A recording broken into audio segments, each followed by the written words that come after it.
Hello दोस्तों, आज मैं आपको एक से बढ़कर एक ग्रीन चटनी बताने वाली हूँ जो कि आपको रोज़ ही काम आने वाली है। और वीडियो पूरा देखिएगा क्योंकि आपको हर एक चटनी पसंद आने वाली है। तो चलिए शुरू करते हैं। तो सबसे पहले हम बनाएंगे मुंबई स्टाइल एकदम बराबर तीखी वाली चटपटी ग्रीन चटनी, जिसके लिए मैंने यहाँ पे लिया है ब्लेंडर। इसमें हम डालेंगे 2 टेबलस्पून भर के रोस्टेड चना यानी कि दलिया, जो कि बहुत इजीली मिल जाता है मार्केट में।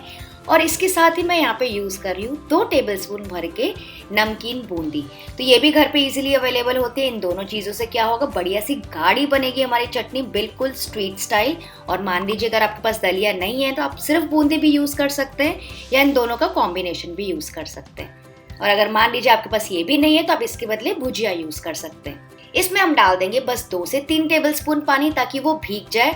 और इसको क्या करेंगे, बस 2-3 मिनट के लिए ऐसे ही छोड़ देंगे। उससे क्या होगा, इसको पीसने में आसानी होगी। तो देखिए दोनों चीज़ें सॉफ्ट हो गई। अब इसमें हम डाल देंगे बढ़िया से 10 से 12 तीखी वाली हरी मिर्चें, क्योंकि हम एकदम कॉन्सेंट्रेटेड फॉर्म बनाने जा रहे हैं। एक टुकड़ा मैं डाल रही हूँ अदरक का, 4 से 5 कली लहसुन की, आधा चम्मच में डाल रही हूँ जीरा, और एक बंच में यहाँ पे डाल रही हूँ धनिया। फ्रेश धनिया मैंने अच्छे से धो लिया। और ये देखिए मैंने क्या किया, इसके जो स्टेम्स है ना, जो अच्छे वाले एकदम ताज़े वाले स्टेम्स है, उसके साथ ही मैंने रखी है उसकी डंडियाँ। इसका बहुत ही अच्छा फ्लेवर आता है। इसको पूरी तरीके से मत काटिएगा। ये देखिए काफ़ी सारी डंडियाँ मेरे पास जो फ्रेश वाली थी वो मैंने डाल दी है। और उसके साथ ही हम इसमें डाल देंगे बिल्कुल थोड़ी सी पुदीना के पत्ते। अगर मान लीजिए आपके पास पुदीना के पत्ते नहीं है तो आप सिर्फ धनिया से भी इसको बना सकते हैं। इसके ऊपर डाल दूंगी मैं 2 टेबलस्पून भर के लेमन जूस, ताकि बढ़िया सा खट्टा फ्लेवर आ जाए हमारी चटनी में। और साथ ही हम डालेंगे बिल्कुल थोड़ा सा और पानी, ताकि सारी चीजें एकदम अच्छे से पिस जाए, क्योंकि हम एकदम गाढ़ी तीखी चटनी बनाने जा रहे हैं। तो फ्रेंड्स, इस वक्त मैंने इसमें नमक नहीं डाला है, क्योंकि अगर नमक डाल के आप ज्यादा पीसेंगे ना तो चटनी काली हो जाती है। बस हम सारी चीजों को अच्छे से ब्लेंड कर लेंगे। सुपर, आप देख सकते हैं कितनी बढ़िया एकदम हरी भरी एकदम गाढ़ी तीखी हमारी ये सैंडविच चटनी तैयार हो गई। बिल्कुल यही वाली चटनी होती है फ्रेंड्स, जो कि मार्केट में डाली जाती है सैंडविचेस में, और जो भी उन लोग बनाते हैं स्ट्रीट स्टाइल ग्रिल सैंडविचेस वगैरह में। और अब इसमें मैं डाल रही हूँ 1 चम्मच नमक, और फिर से इसको थोड़ा सा चला लेंगे ताकि नमक उसमें मिक्स हो जाए। तो बस आप देख सकते हैं इसकी कंसिस्टेंसी काफ़ी गाढ़ी है, पतली बिल्कुल नहीं। और फ्रेंड्स काफ़ी तीखी होती है, तो आप इसको संभाल के यूज़ कीजिएगा। इसको आप स्टोर कर सकते हैं 1 हफ्ते के लिए, फ्रिज में अच्छी रहती है। और अगर आपको चाहिए तो कोई एयरटाइट डब्बे में स्टोर करके आप इसको फ्रीज भी कर सकते हैं 1 महीने के लिए। तो बस ये हमारी पहली चटनी तैयार हो गई। और इसी चटनी को यूज़ करके हम दूसरी चटनी बनाएंगे, जो कि है रेस्टोरेंट स्टाइल चटनी। तो मैं बताती हूँ रेस्टोरेंट्स में क्या किया जाता है। जिसके लिए एक बोल में मैं ले रही हूँ 2 से 3 टेबलस्पून एकदम अच्छी गाढ़ी वाली दही यूज़ कीजिएगा फ्रेंड्स। और गाढ़ी दही के साथ ही मैं यहाँ पे यूज़ कर रही हूँ 2 टेबलस्पून मेयोनीज। जी हाँ, मेयोनीज बहुत अच्छा क्रीमी टेक्सचर देता है, टेस्ट देता है, और बढ़िया सा टेक्सचर आ जाएगा आपकी, एकदम क्रीमीनेस आ जाएगी चटनी में। अगर आपके पास सिर्फ दही है तो सिर्फ दही से भी बना सकते हैं, या सिर्फ मेयोनीज से भी बना सकते हैं आप ये चटनी। तो 2-3 टेबलस्पून दही, 2-3 टेबलस्पून मेयोनीज, और फिर इसके ऊपर डाल देंगे 2 से 3 टेबलस्पून गाढ़ी वाली पहली वाली चटनी जो हमने तैयार की थी। और अब इन सारी चीज़ों को अच्छे से मिक्स करेंगे। इतनी सिंपल है फ्रेंड्स ये रेसिपी, लेकिन परफेक्टली रेस्टोरेंट स्टाइल जो टेबल में सर्व की जाती है ना हमको पापड़ के साथ, ये वही गाढ़ी चटनी है। और आपको चाहिए तो आप इसमें सॉल्ट थोड़ा सा एडजस्ट कर सकते हैं, और जैसे तीखा आपको पसंद है आप उसके हिसाब से कम ज़्यादा डाल सकते हैं चटनी। तो देखा आपने कितना आसान था ये बनाना, लग रही है ना बिल्कुल रेस्टोरेंट स्टाइल। तो चलिए तीसरी वाली चटनी बनाते हैं, साउथ इंडियन स्टाइल ग्रीन चटनी। जिसके लिए यहाँ पे ब्लेंडर में मैंने लिया है 2 से 3 टेबलस्पून वही रोस्टेड चना।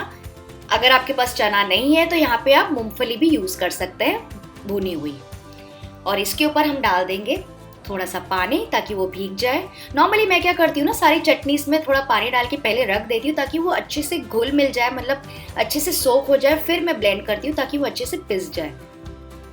और साथ ही मैं इसमें क्रीमीनेस के लिए डाल रही हूँ दही। अगर आपको दही नहीं डालना है तो आप इसके बदले लेमन जूस भी यूज कर सकते हैं। और फिर हम इसमें डालेंगे आधा नारियल, जिसका स्किन निकाल के डाला जाता है नॉर्मली इसमें, लेकिन आज मैं क्या यूज कर रही हूँ, आज मैं यहाँ पे यूज कर रही हूँ डेसिकेटेड कोकोनट। डेसिकेटेड कोकोनट, क्योंकि नारियल का बुरादा सबके घर में इजीली अवेलेबल होता है और मिल भी जाता है इजीली मार्केट में। तो नारियल मेरे पास नहीं था, इसके लिए मैं ये यूज कर रही हूँ आज। आप चाहे तो फ्रेश नारियल भी यूज कर सकते हैं, विद और विदाउट द स्किन, जैसे आपको पसंद हो। और फिर कलर के लिए और टेस्ट के लिए मैं डाल रही हूँ बिल्कुल थोड़ी सी धनिया, 3 से 4 हरी मिर्चें या जैसे तीखा आपको पसंद हो, 1 टुकड़ा अदरक का, 2 से 3 कली लहसुन की, 8 से 10 करी पत्ता। ये तो बहुत इंपॉर्टेंट इंग्रेडिएंट है इसमें, आप चाहे तो ज़्यादा करी पत्ता भी डाल सकते हैं, बहुत मज़े का फ्लेवर आता है। साथ ही मैं डाल रही हूँ थोड़ा सा नमक और बिल्कुल थोड़ा सा पानी। अच्छा, पानी के बदले फ्रेंड्स आप चाहे तो 2 से 3 आइस क्यूब्स भी यूज़ कर सकते हैं। उससे क्या होगा ना कि चटनी अच्छे से पिस भी जाएगी और काली भी नहीं होगी। तो ये था आपके लिए इम्पोर्टेंट टिप। बस अब करना क्या है, इन सारी चीज़ों को अच्छे से पिस लेंगे। ये देखिए कितनी बढ़िया साउथ इंडियन ग्रीन चटनी तैयार हो गई देखते देखते, और बहुत ही आसानी से बन जाती है और बहुत बढ़िया सा टेस्ट आता है। इसको एंजॉय कर सकते हैं आप कोई भी इडली, वड़ा या कोई भी डिश के साथ, उत्तपा वगैरह के साथ तो बहुत मज़े की लगती है। और अगर आप चाहें तो इसके ऊपर भगार भी दे सकते हैं, लेकिन बिना भगार के भी बहुत टेस्टी लगती है। तो बस अब चलिए बनाते हैं लास्ट चटनी, जो कि है अनियन और धनिए की चटनी, जिसके लिए यहाँ पे मैंने लिया है ब्लेंडर। इसमें हम डालेंगे थोड़ा सा फ्रेश धनिया, वही मैंने डंडियों के साथ ही लिया है धनिया। साथ ही मैं डाल रही हूँ थोड़ा सा फ्रेश पुदीना भी, पुदीना अगेन ऑप्शनल अगर आपके पास नहीं है तो, 5 से 6 हरी मिर्चें, और मैं डाल रही हूँ ये देखिए 1 प्याज, जिसको मैंने ऐसे टुकड़ों में काटा है। इससे बहुत ही बढ़िया सा फ्लेवर आ जाता है चटनी में। और फ्रेंड्स अगर आप चाहें ना तो प्याज के साथ 1 टमाटर भी डाल दीजिएगा, मस्त मस्त एकदम टेस्टी चटनी बनती है। 1 टुकड़ा अदरक का मैं डाल रही हूँ, 2 से 3 कली लहसुन की, थोड़ा सा नमक, 2 से 3 टेबलस्पून में भर के डाल रही हूँ लेमन जूस, खटास के लिए। बहुत ही बढ़िया खट्टी मीठी होती है चटनी, आप चाहे तो शक्कर डालेंगे तो मीठी बनेगी, वरना मज़ेदार बनती है। और अगर आप चाहें तो नींबू रस के बदले अनारदाना, आमचूर पाउडर या फिर काला नमक भी डाल सकते हैं। फिर मैं डाल रही हूँ आधा चम्मच ज़ीरा और बिल्कुल थोड़ा सा पानी, या फिर पानी के बदले आप अगेन आइस क्यूब्स भी यूज़ कर सकते हैं। और इन सारी चीज़ों को अच्छे से पीस लेंगे। ये देखिए कितनी बढ़िया, देखते ही मुंह में पानी आ रहा है। ये वाली जो चटनी होती है ना फ्रेंड्स, एकदम अलग ही तरीके की होती है। हम लोग सिंधीज तो काफ़ी बार बनाते हैं इसको अपने ढोडे के साथ, फुल्कों के साथ, बहुत अच्छी लगती है। एंड जैसे मैंने आपको बताया, आप चाहें तो इसमें टमाटर भी डाल सकते हैं, या फिर सिर्फ टमाटर से भी ये चटनी बना सकते हैं, अनियन को स्किप कर लीजिए। तो देखते ही देखते फ्रेंड्स, देखा आपने हमारी चारों चटनियाँ, सैंडविच चटनी, रेस्टोरेंट स्टाइल चटनी, साउथ इंडियन ग्रीन चटनी और धनिया वाली अनियन चटनी रेडी हो गई है। आई होप आपको आज का वीडियो पसंद आया। मुझे कमेंट करके ज़रूर बताइएगा कि आपको कौन सी चटनी अच्छी लगी। मैं आपसे मिलती हूँ, बाय बाय।